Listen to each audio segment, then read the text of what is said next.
My name's Rosie. This affects 1 in every 100 people around the world.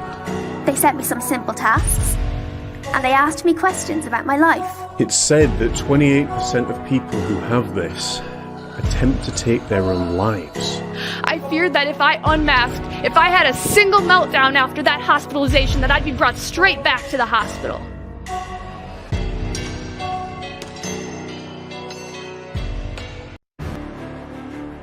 Welcome to the Mind, Body, and Soul podcast. The show that not only dives deep into real-world issues, but also brings it closer to home, helping you master the internal world of your mind and the external world of your home and environment.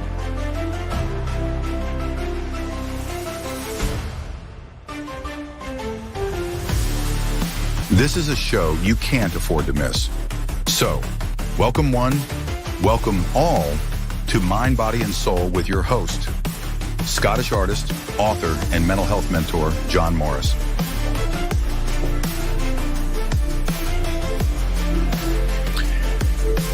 Well, ladies and gentlemen, boys and girls and children of all ages, welcome to another exciting episode of the Mind, Body and Soul podcast with your local host, John Morris. And welcome, folks. It's great to be back with you. As you can see, we're working with another camera this week, and it's a little bit sharp, a little bit clearer. It's actually the original camera that I've been working with.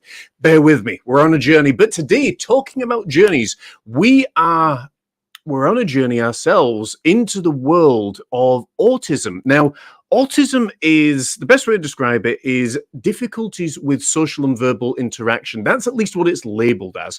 It is a mental health issue, shall we say. But more so than that, it is something that affects 1 in every 100 people around the world and 1 in every 32 people in the United States. I don't know what it is here in the UK. It's been a really, really busy day, so I haven't had time to sit down and look. But I've actually been doing a lot of research this past week, some 32 pages of research, and I'm going to give you a little bit of a download today, how it affects the mind, how it affects the body, how it affects the soul, how it's diagnosed, but also you're going to hear from some people who have autism itself. And you'll notice, like with all things, autism is one of these things, they call it the autistic spectrum. And everything's a spectrum. So what it means is autism can come in many different ways, shapes, and forms. One of the ways could be verbal. One of the ways could be non-verbal. Now, what does that mean? It means that some people with autism can speak and other people with autism can't speak. It also means that some people can function very, very well, and other people don't function at all. And you'll notice in our little banner that we called it your hidden superpower. Why would we call it the hidden superpower? Well, the answer to that is really, really simple. Because people with autism tend to see things in a very, very different way. And some people literally believe it gives them a greater imagination, a greater depth of understanding. But why am I telling you all this when our little friend Rosie can take you on a trip to know and to see really what people are going through with autism? And this is from the Open University, so sit back and enjoy. My name's Rosie. I live with my mum, my dad, my brother, and my sister. And one day I want to be a world famous actress. I also have autism, which means that my brain works a bit differently. I'm going to take you into my world. Imagination. Show you how autism affects kids in all sorts of different ways. I'm not a logical person, as you may know. Yeah, I want to be different, I ask to be different, I am different. But that however it affects you, it doesn't have to hold you back. So stick with me and find out what it really means to be autistic.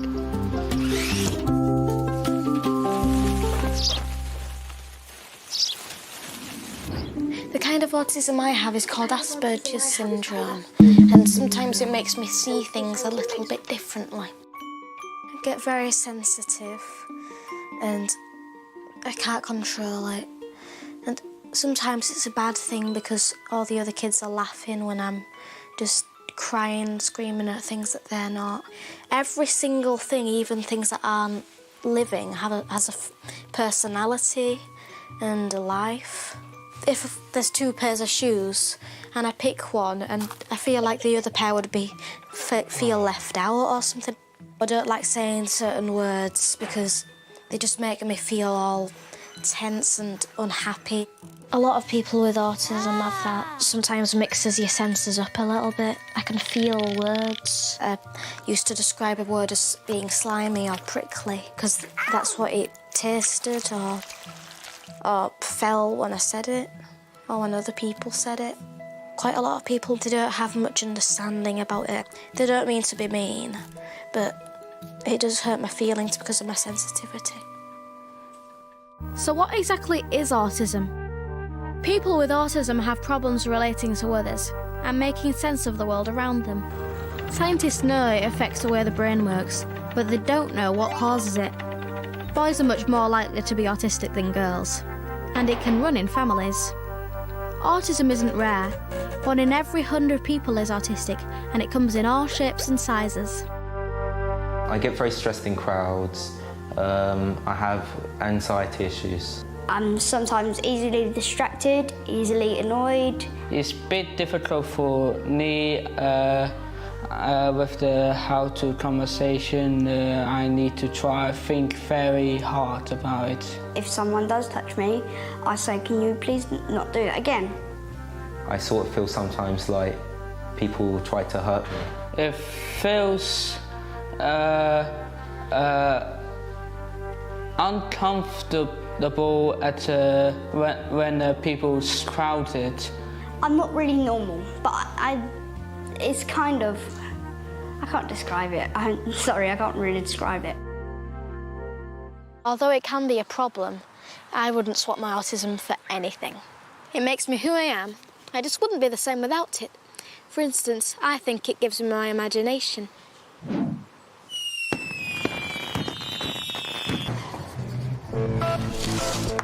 Tony's autism expresses itself with major obsessions. At the moment, it's a role-playing game called Warhammer, with loads of complicated rules.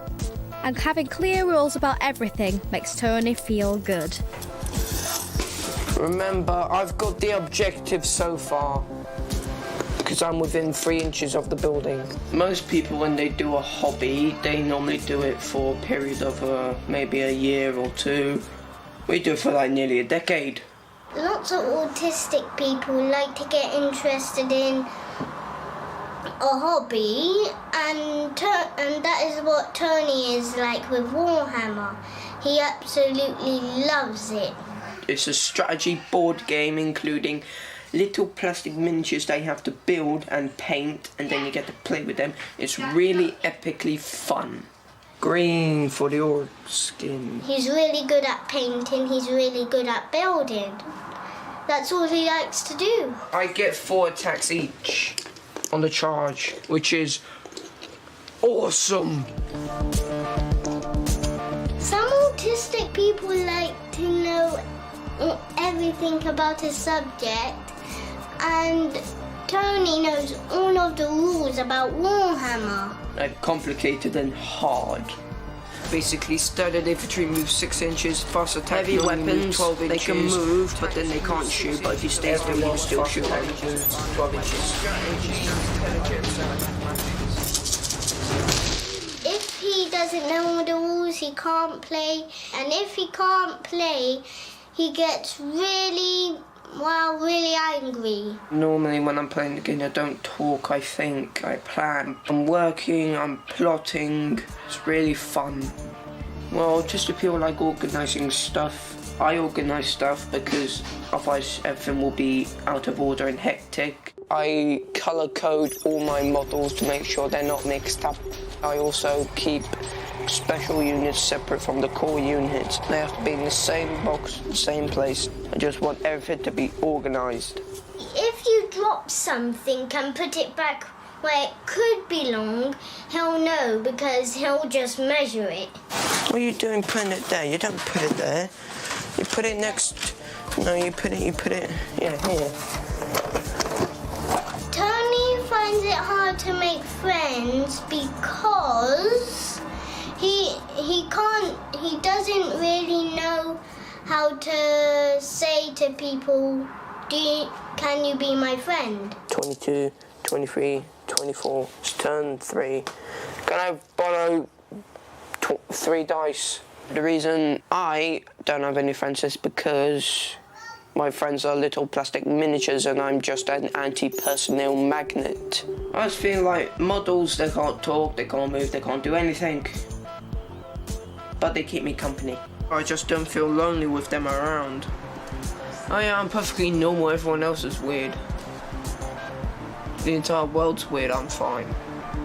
Like many children with autism, Tony doesn't find it easy to socialise, but his hobby has helped him to make friends. There are lots of different types of autism.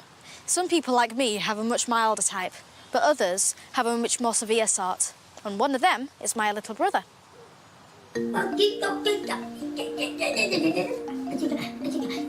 This is Lenny. He has classic autism. Even though he's 9 years old, he can't really talk, and we think that he won't have much independence and he'll be looked after all his life.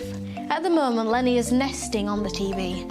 He grabs the throws from the sofa, stuffs them down there, and then sits on them eating gogurts, which is yogurts. He likes things in certain places.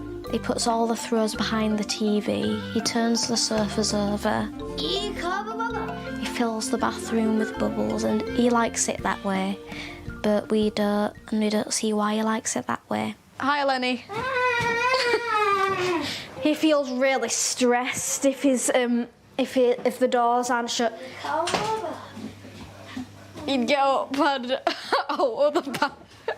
You can sense the doors being open.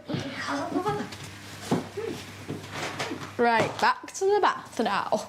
A lack of understanding can be a real difficulty because Lenny looks completely normal, and there's only his behaviour really that gives a clue to the fact that he has a disability. And it can often seem like a child's being naughty or throwing a tantrum, when in fact they're just reacting to some kind of stimulus, or they're unhappy and they're unable to express their needs. Best thing about my little brother is absolutely everything. Look at him. He's absolutely brilliant. I love that. I really do. And I feel that they explain autism far better than I can. And one of the things when I was studying this at first, because again, with people with autism, they are different to me and to probably you and to the majority of people watching this. And it can be uncomfortable. It can be like, oh, they're screaming, they're shouting, especially if they've got extreme cases of autism. But they, like, again, the girl was saying, they see the world in a very, very unique and different way. So what are some of the characteristics of people with autism? As we heard there, they can be highly sensitive. Boys are historically more likely to get autism than girls. Now, that is going to play really importantly. So remember that later on in one of our videos. They can be more creative. They can be more imaginative, but they tend to be a lot more isolated. They tend to be a lot more sort of introverted rather than, just wanting to be out and about. The way they communicate with people is different. The way that they may express their fun might be different. And again, people who don't have autism can look at it and say, well, they're just being naughty, they're being badly behaved. But that isn't always the case. Again, you've heard of it before about sensory issues and things going on. They don't like loud noises.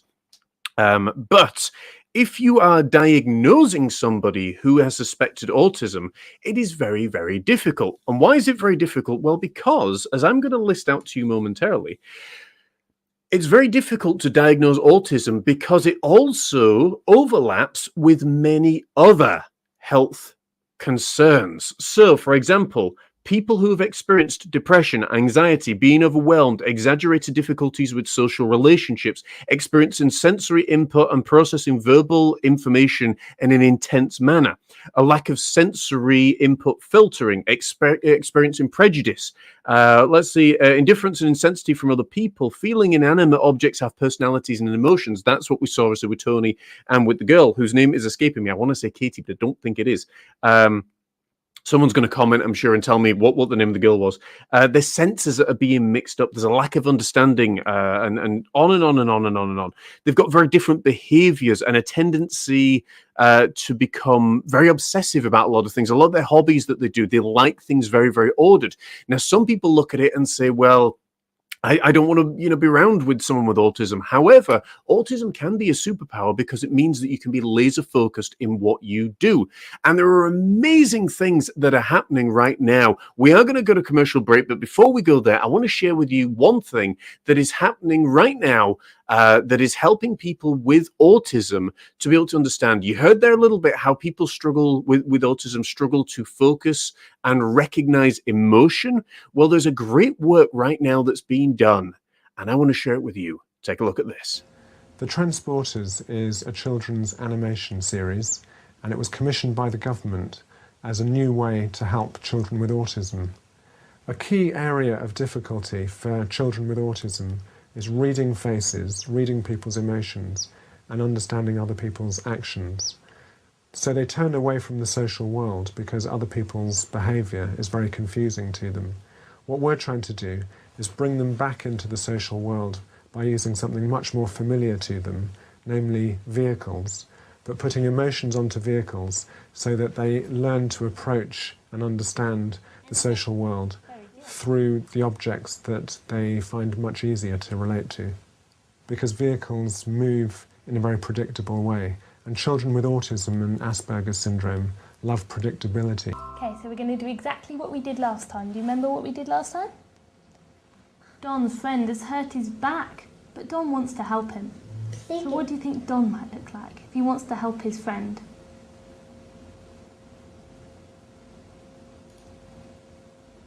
Which one?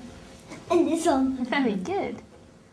Has got problem understanding feelings, and the direct result of this at home is that he's always fighting with his sister.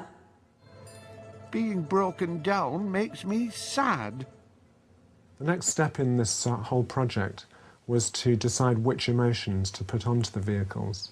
So we went for easy emotions, the basic ones like happy, sad, angry, afraid, surprised, but also more complex emotions like ashamed, proud, jealous, and even joking.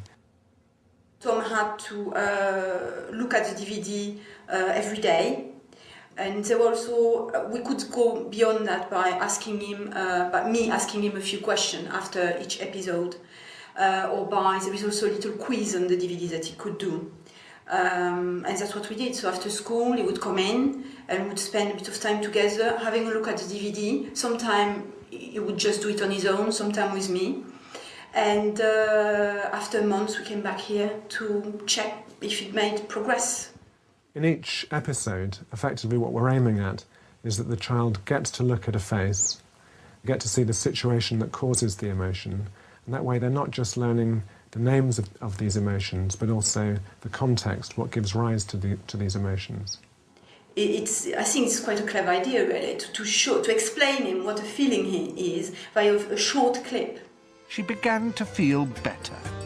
The children will have a lovely time at the observatory, she said. That's all that really matters. It's extremely difficult to explain a child who has got language difficulty. How do you explain feelings? Do you know when you might be happy? I might be happy with for Mummy. Very good. Since he's done the test, Tom started going to people and asking them about are you happy or are you sad, and trying to pick up on people's facial expression. Happy. And what about a sad face? Do you know what sad means? Sad face and angry. So if somebody's not smiling, so are you sad? Are you okay? He's going to ask, are you okay? Are you sad? Or look, he's happy. Or trying to share it with us a bit more, and going to his sister, and if she's hurt herself, feeling concern for her.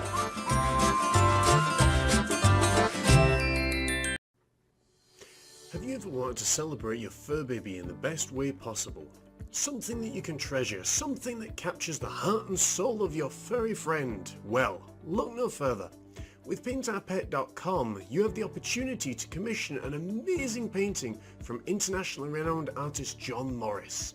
John has worked with literally hundreds and hundreds of clients from around the world.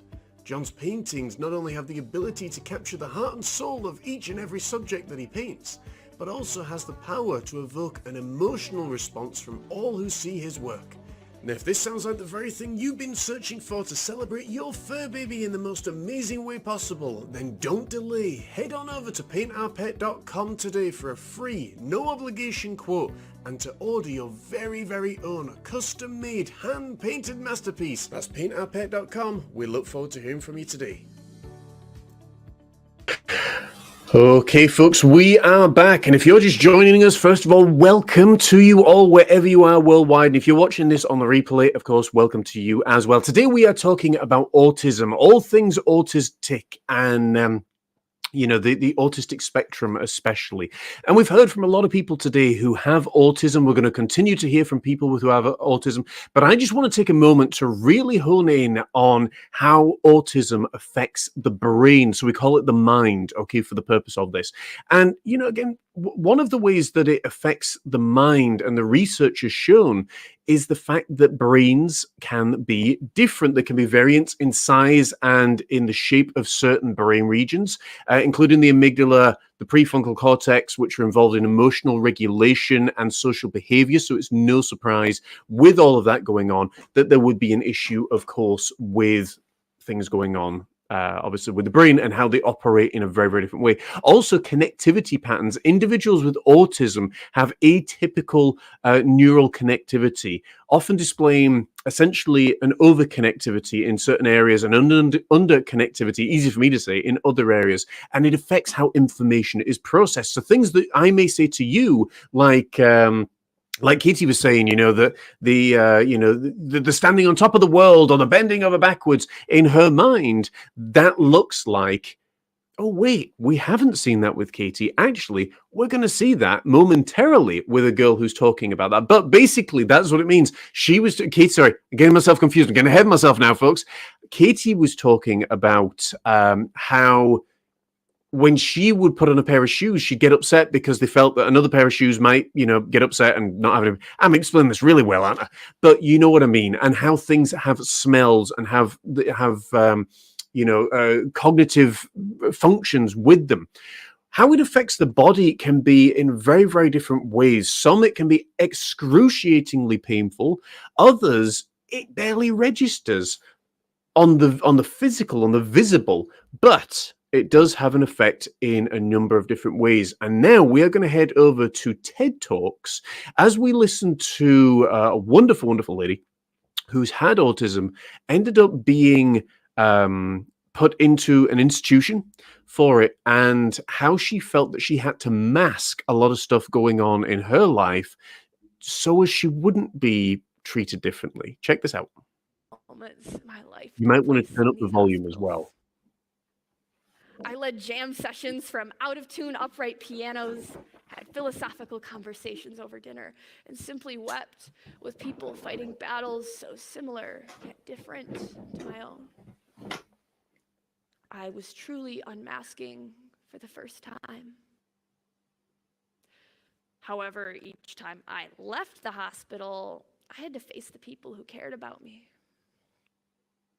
I would sit there in helplessness and anger as they sobbed on my shoulder, yelled at me, or treated me as though I was some kind of broken doll. And while I wasn't broken, every hospitalization fractured my world. Broken promises to stay safe, broken relationships, broken opportunities for personal growth, broken people, now traumatized from saving my life time and time again.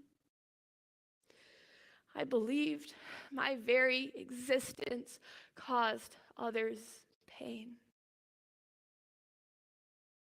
So as quickly as the mask came down, it went right back up. I kept this mask up until I couldn't anymore. On December 27, 2020, I ended up in the hospital with a 3-foot-long blood clot in my leg and a pulmonary embolism.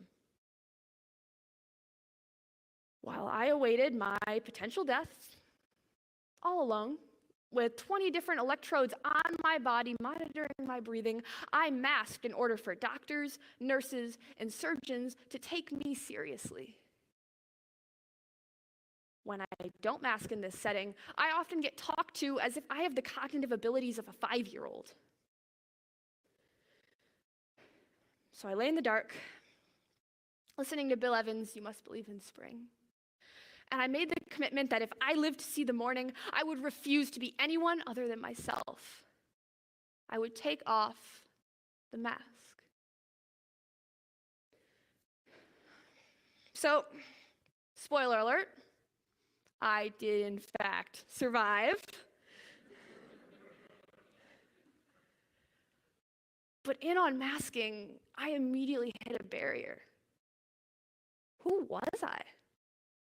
I'd almost completely lost my personality and identity.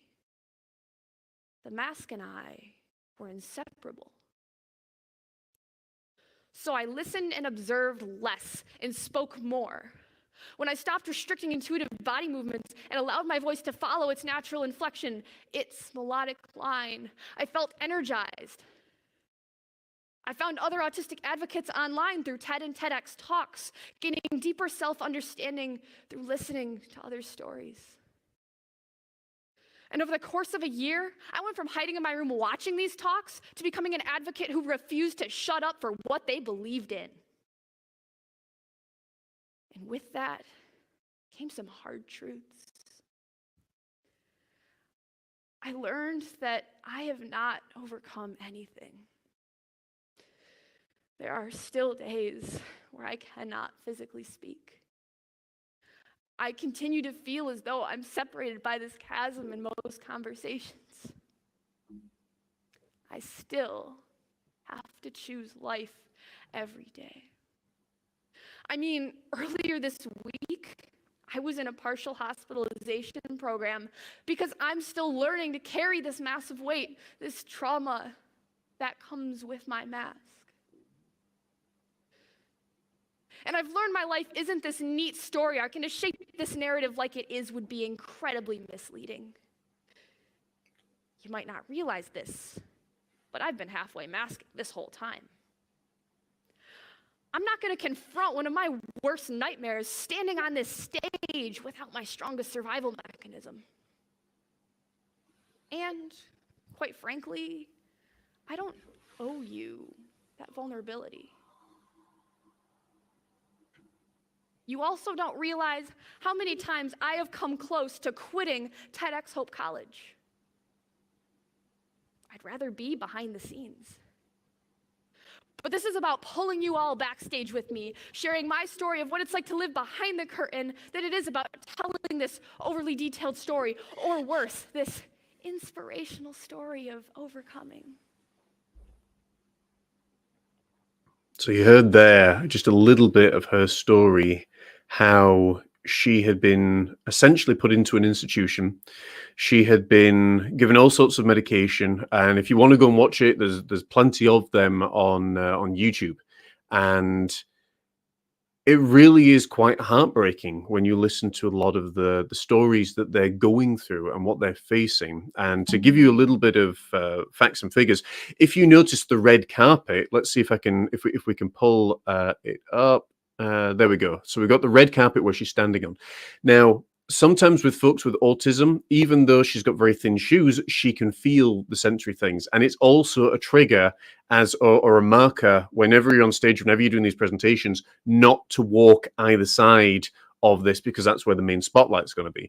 One of the things when I initially watched it, and I don't know if you felt the same, was a judgment. And it's really, really interesting how people do judge. And even when you're looking at this stuff, and I was watching it for the first time with, I think, a certain way of thinking, a certain eye, shall we say, and judgments to anybody who didn't know she had autism could be labeled as someone with arrogance. Very, very arrogant, very, about me kind of thing. It goes back to what we were talking about earlier on, that somebody with autism isn't necessarily looking at it and saying, well, I need to behave in this way, they're going to say exactly what they think in the exact way that they think it.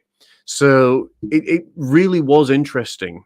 Something else that was really interesting, and I can't remember if it was that video or if it was the one we're about to see, but trigger warning, folks, it's been rated that 28% of people who have autism attempt to take their life. And when I sat and listened to that, I did a little bit more research, spoke to a few people, made a few calls. And part of the reason that that happens is widely due, I firmly believe, to the medication that they have been given. I was on medication we talked about earlier on this year for fertility medication or for fertility pills, and they were meant to be vitamins. They had massive, massive side effects that very nearly ended my life.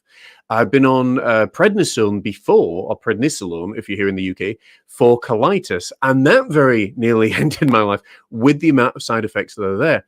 And I began to wonder, could it be the same with the medication that exists for autism?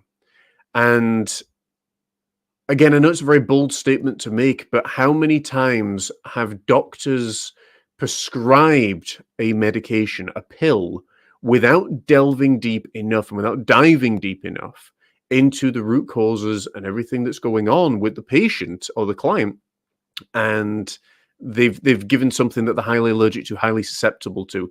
We're going to jump to commercial break now, but when we go back, we are going to hear from a wonderful, wonderful girl who very bravely stood up on TED Talks and had a really interesting story to share, and we're going to hear a sampling of that, so don't go away. Are you struggling with your mental health right now? Struggling to get from where you are to where you want to be? Feel like you're spinning your wheels, struggling with anxiety, trauma, can't get from where you are to where you want to be? Well, we can help. At Mind, Body and Soul, we specialize in listening to you, encouraging you, and then giving tailor-made feedback to help you get from where you are to where you want to be. If this sounds like something that you would like to find out more about, do get in touch with us at thejohnmorris.co.uk, and you'll get to work with me personally in one-on-one settings. And we've got some really exciting things that are coming forward. Now, without further ado, let's head back over to TED Talks to hear a really, really special story. Check this out. We work both day and night shifts. The clues often lead us wrong, but we don't have any other choice. Because it's our means of coping in a world which is so socially confusing to us. When I was younger, I would mimic my favorite cartoon characters, their way of walking, the words they used, and how they spoke to one another. I absorbed this information and then applied it to my social interactions, almost like copying and pasting. But I quickly learned that life is not a cartoon. People are not characters who behave predictably. And imitation can only take an Asperger girl so far. By the time they reach adolescence, trust me, they are mentally exhausted and emotionally wrecked. Social relationships become so much more complicated. And for an Asperger girl, every conversation becomes like a math problem. And I remind you here that we are not all quirky genius types. I managed to mask my Asperger's for 14 years. And then I crashed. The loving people in my life rushed in to help. And one day I found myself sitting in a room with 2 occupational psychologists, a bag of feathers, thumbtacks, and a book about flying frogs. This, apparently, was the ADOS test, the standardized test used to identify autism, the same test that my brother took 7 years previously. They set me some simple tasks, and they asked me questions about my life, my family, my interests. I responded to these in the only way that I knew how, by copying and pasting the correct answer. So I smiled, I shook hands, I gave eye contact as I knew I was supposed to. I'm not sure what the story with the flying frogs was meant to tell anyone about me, but apparently it told them that I wasn't on the autistic spectrum. In fact, I scored a 0. I failed. I really didn't have autism. But it wasn't me who had failed the test. It was the test that had failed me. And there are women in their 30s, 40s, 50s, and even older who are only just getting diagnosed now, usually after identifying their difficulties themselves by taking online quizzes. And this simply isn't good enough. These women have spent decades of their lives not understanding a crucial part of themselves. They can end up in the mental health system, being misdiagnosed with mental health disorders, medicated and treated for things they don't have, and then suffering the consequences and the complications of these medications. In a recent survey, 23% of girls with anorexia were subsequently discovered to have autism. 23%. A further 40% have coexisting anxiety disorders. Countless more are being treated for depression. And I wonder how many of these girls might have been spared these mental health difficulties had their underlying Asperger's been identified sooner. I got the correct diagnosis in the end. Not through ADOS, but in spite of it. I am one of the lucky ones, and I don't want any more girls to slip through the net like I did. We need to become better at identifying difficulties in girls, even if they're subtle. We need an accurate and a broader tool to diagnose autism in all its many forms. Because autism is not black and white. It is a spectrum of colour, and we need to open our eyes to see all of it. Thank you. Okay, so there's a couple of things that I do want to pick up on and from this video, because I think she's very, very harsh right the way throughout the video. Again, you can see the full thing on YouTube. And the first thing you got to remember is psychology is still to this day a new science. It's only been around since the Victorian times. So you're looking, maybe 150, 200 years tops. Okay, things like astrology and studying the stars and geology, they've been around for thousands of years. But this is a very new science. Okay, autism, by our understanding of it now, has only been around really since the 70s, maybe the 80s, not on the mass scale that it is right now. Human beings are fragmenting faster than what science and medicine can keep up. I don't believe that it's the tests that are failing her. The tests provide results. And in such a new thing, people are looking and trying to figure out how to best do this. Okay, now in 100 years from now, you may have an end to autism. You may have, a test that literally bang can do that. And I can say that because I was 21 years old before I was diagnosed with dyspraxia, and 24, 25 before I was diagnosed with amaurosis, which is temporary blindness. I was 15 years old when I was diagnosed with colitis. So for me, colitis doesn't really affect it, I'm just saying. But for me, I had to figure out a way of doing things. And for anybody with autism, and this may sound really harsh, that the first thing that I want to do is to assure you, look, if you're the one struggling with autism or any other form of mental health issue, when you are the one struggling with it, it absolutely sucks, okay? You can't figure it out. You don't know why the world is the way it is, why people are behaving towards you the way they are. You can't figure it out. It doesn't make sense, okay? But as I did, you have to figure out other ways to make your world and your life work.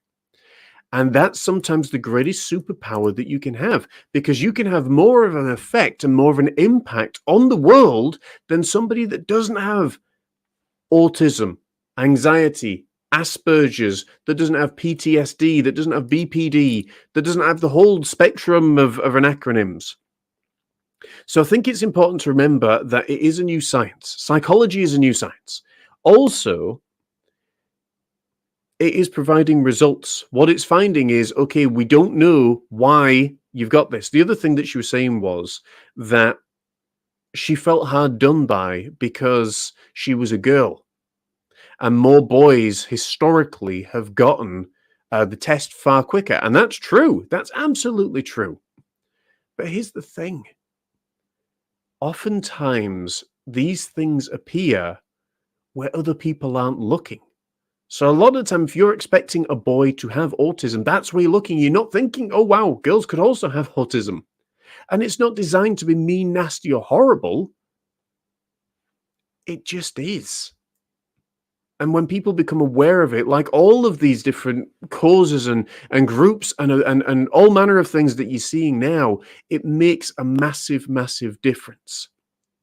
It really makes a massive difference. How it affects the body can be so taxing. It can be so tiring. As we've heard words like mimicking, medication that you prescribed and you put through and things. Also, dealing with autism can be a daily grind where people just do not want to live anymore.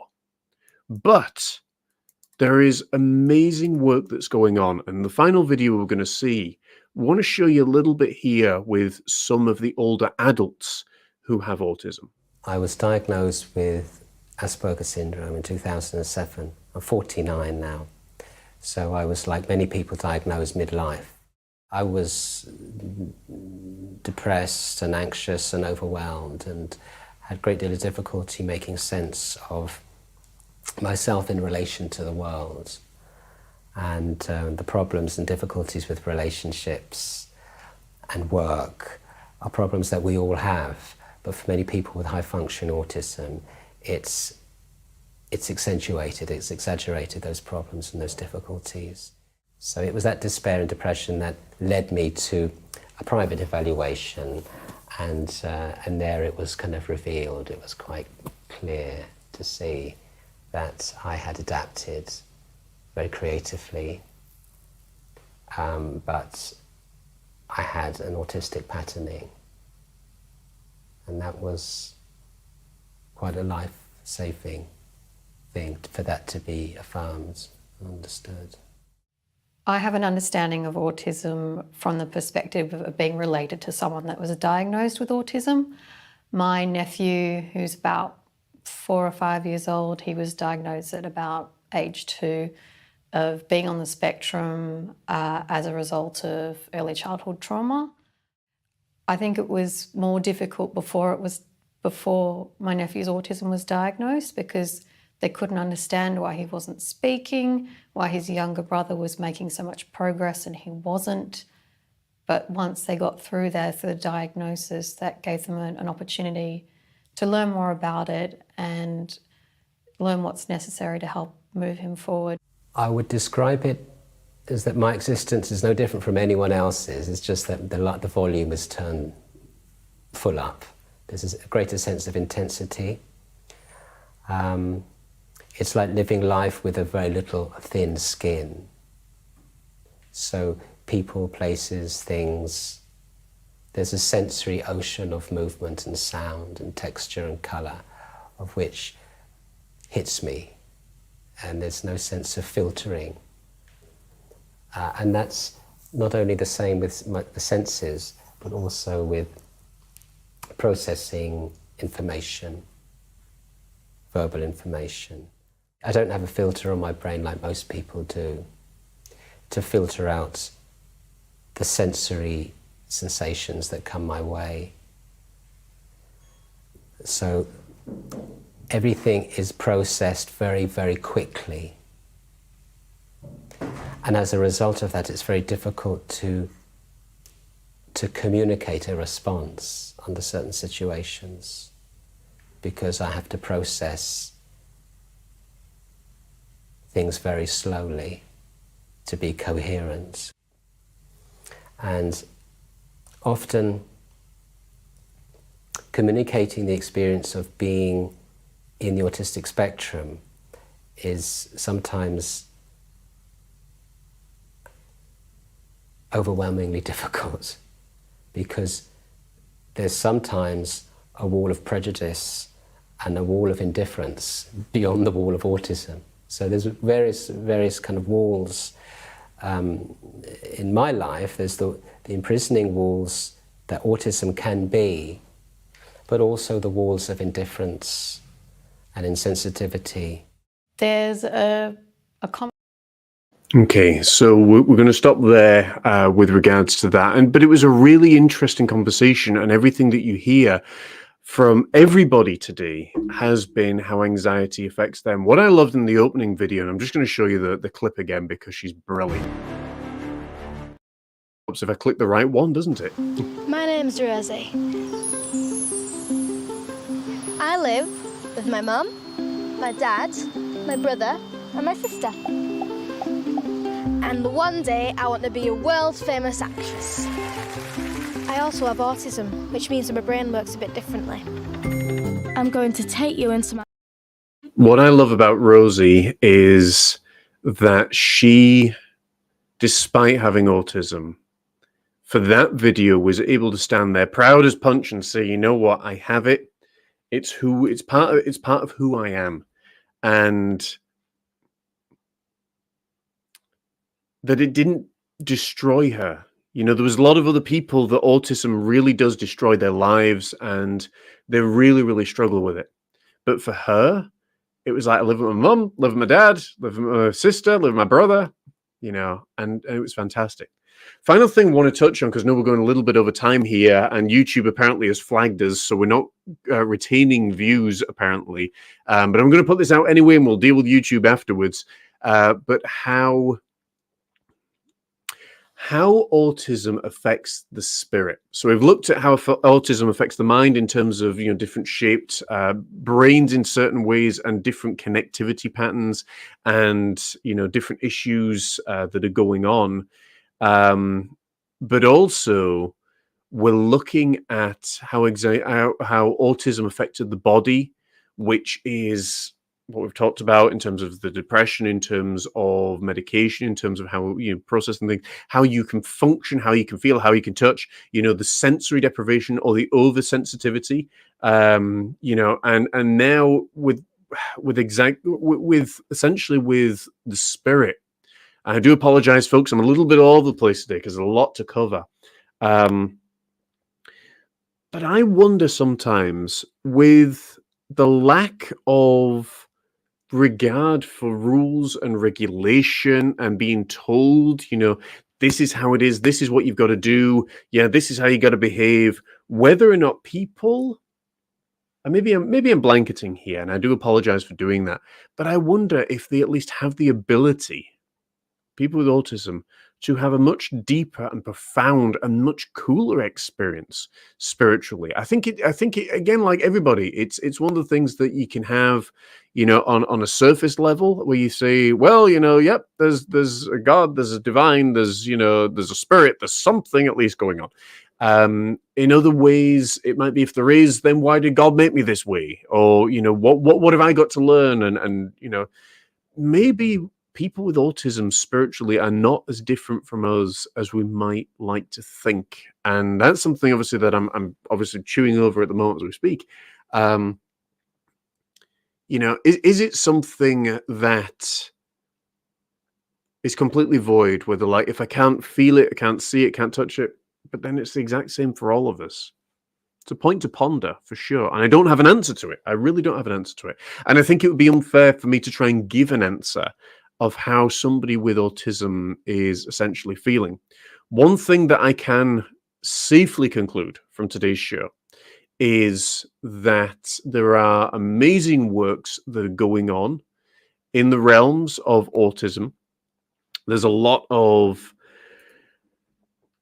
time, money, and effort being spent to really try and help people who have autism, but also the families of people who have autism.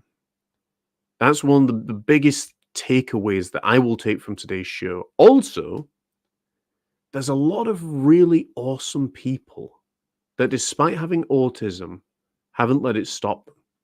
They continue driving forward, they continue being passionate, they continue focusing on what it is that they want to do, helping themselves get from where they are to where they want to be, or accepting the help that is there.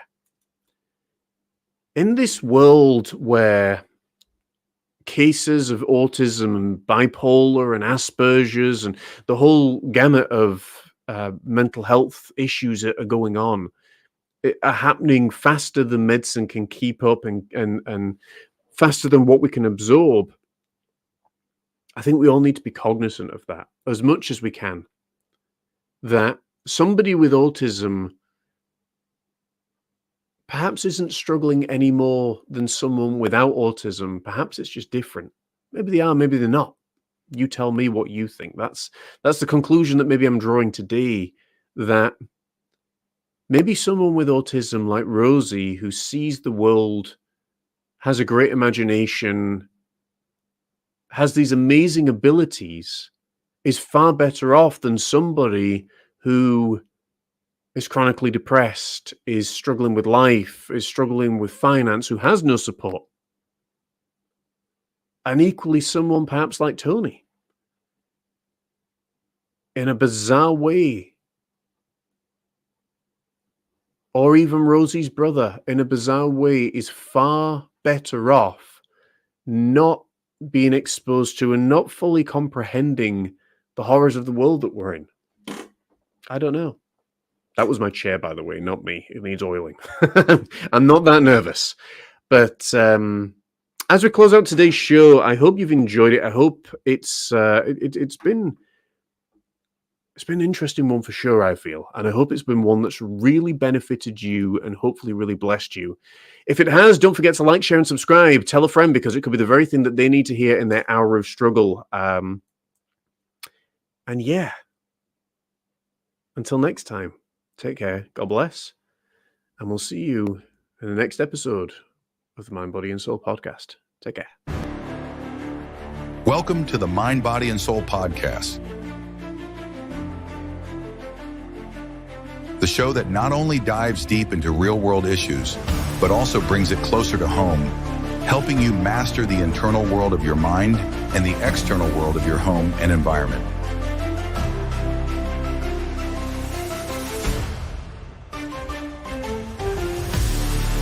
This is a show you can't afford to miss.